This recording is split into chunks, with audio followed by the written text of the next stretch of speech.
Now, let's talk about the uptrending market. So, uptrending market, it is a market trend where buyers are in control, optimism is high, and the price continues to push higher. And during this market condition, the support tends to be more reliable. And it shows a series of higher highs and higher lows. So, ano ba tong higher highs and higher lows na to? No? Now, let's look dito sa right side natin.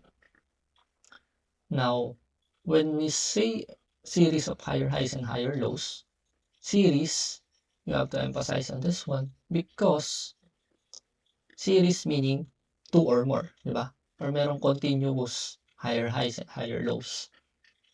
Now, ito namang higher highs and higher lows is ito, nasa tuktok. Makikita nyo dyan.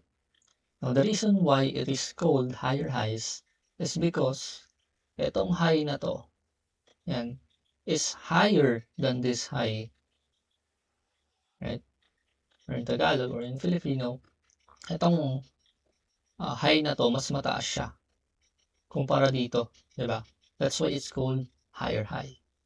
And higher lows, simply because itong low na to is mas mataas siya compared, baliktad pala, sorry. Itong low na to is mas mataas siya compared dito sa low na to. That's why it's called higher lows. Itong low na to, mas mataas kumpara dito sa low na to. And then, itong high na to, mas mataas siya kumpara dito sa previous high. Okay?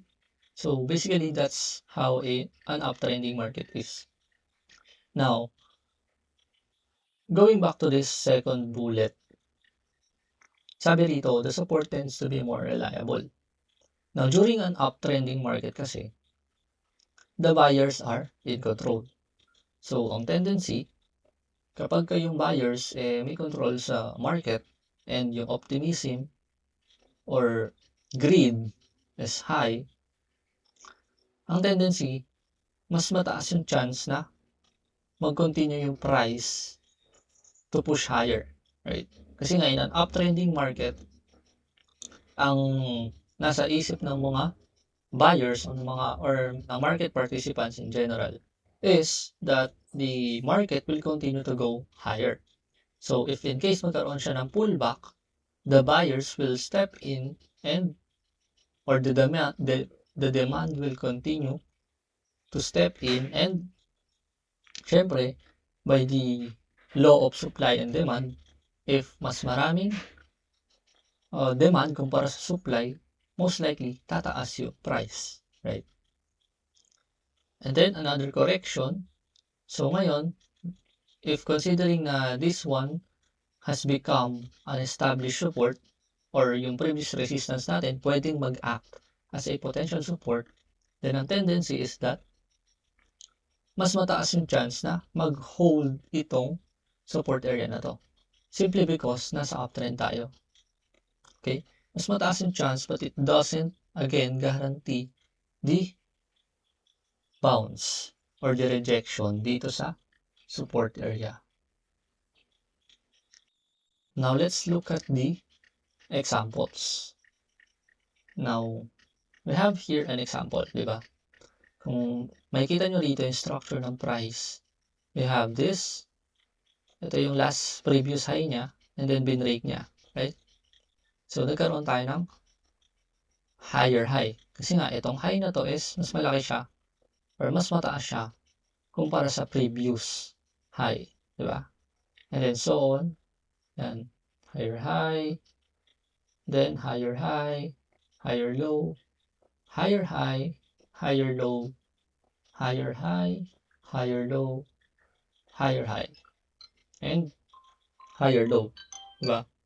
So, ngayon, kung makikita nyo dito sa price structure, kung i-trace natin siya, diba?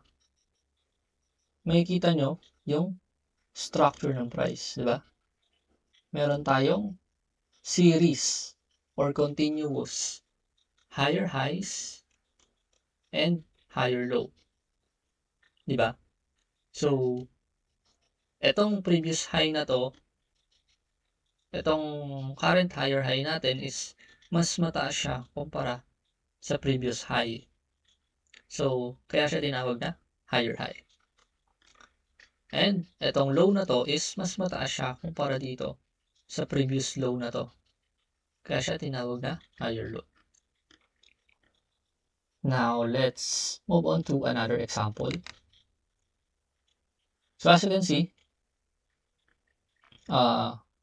if you want, you can identify it. Pause nyo muna yung video and then try to identify kung nasan yung mga higher highs and higher lows. Okay? Okay, so now, let's look at this higher high and higher low. Okay? So, as you can see dito, ito yung previous low natin. Then, makikita nyo rito, meron tayong high. Diba? Nag-set ng, or umakyat yung price dito. Na-break niya itong structure na to. Then ito. Now, nagkaroon siya ng pullback. Excuse me. And then, nagkaroon siya ng another high. Diba? And then, consolidation, another push up, upside. Diba? And then, correction, and then another push upside. Now, so, kung titingnan nyo, yung market structure natin, similar pa rin siya sa uptrend, di ba?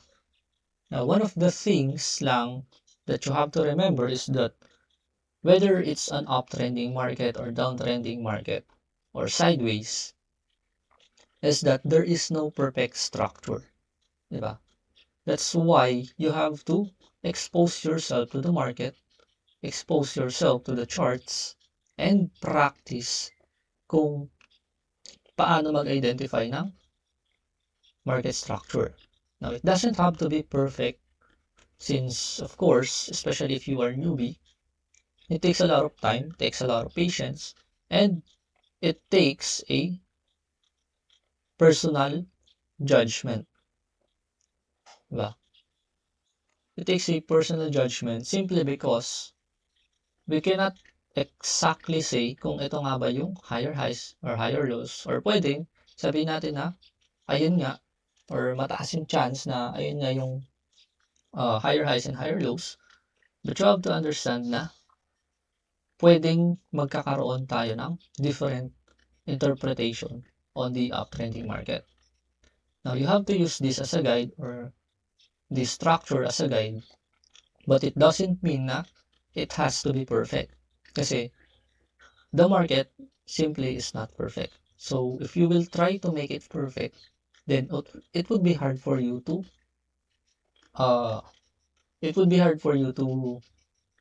plot kung, or to find kung asan yung mga higher highs and higher lows, diba? So, the best thing to do is simply practice and try. And then, until then, you would be able to identify or discern or distinguish kung ano sa tingin nyo yung proper higher highs and higher lows. Or yung sa tingin nyo na mas makakapagsabi sa inyo kung ano yung higher highs and higher lows. So that's it for this uptrending market. See you guys sa next video.